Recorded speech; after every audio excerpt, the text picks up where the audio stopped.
অনেকে আবার প্রশ্ন রাখেন, যেমন আমাকেও মুঠোফোনে বেশ কয়েকজন জানতে চেয়েছেন যে হুজুর আমার কাছে লোন আছে, আমি ব্যাংক থেকে লোন নিয়েছি 70 লক্ষ টাকা 50 লক্ষ টাকা আমার লোন আছে, এখন আমার কাছে আবার ক্যাশ কিছু অর্থ আছে, 15 ভরি স্বর্ণও আছে, এমত অবস্থায় আমার উপরে যাকাত দেয়া কি ফরজ হবে?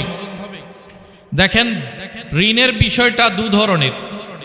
একটি হচ্ছে ঋণটা আপনাকে তাৎক্ষণিক প্রদান করতে হবে। আপনি কারো কাছ থেকে নিয়েছেন, এগ্রিমেন্ট হয়েছে আপনাকে এই মাসের মধ্যে তাকে তার অর্থ ফেরত দিতে হবে। এমত অবস্থায় যদি ইনস্ট্যান্ট আপনাকে পে করতে হয়, তখন যাকাতের হিসাব থেকে ওই ঋণটাকে আলাদা করবে। আলাদা করার পরে যদি অর্থ থেকে থাকে তাহলে সেটার উপরে যাকাত ফরজ হবে, আর যদি না থাকে তাহলে তার উপরে যাকাত ফরজ হবে না। আরেকটা ঋণ হচ্ছে যেটা ব্যাংক থেকে বা বিভিন্ন প্রতিষ্ঠান থেকে নেওয়া হয়, সেখানে কিন্তু ইনস্টলমেন্ট দেয়া হয় যে আপনি কিস্তি কিস্তি করে দেবেন।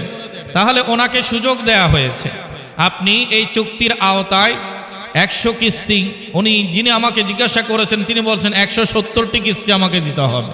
তাহলে 170টি কিস্তি আদায় করতে গেলে মাসে একটি করে হলো ওনার কমপক্ষে 10 বছরের বেশি সময় লাগবে। তাহলে এতদিন পর্যন্ত কি তিনি যাকাত না দিয়ে বসে থাকবেন? ইসলাম বলছে না।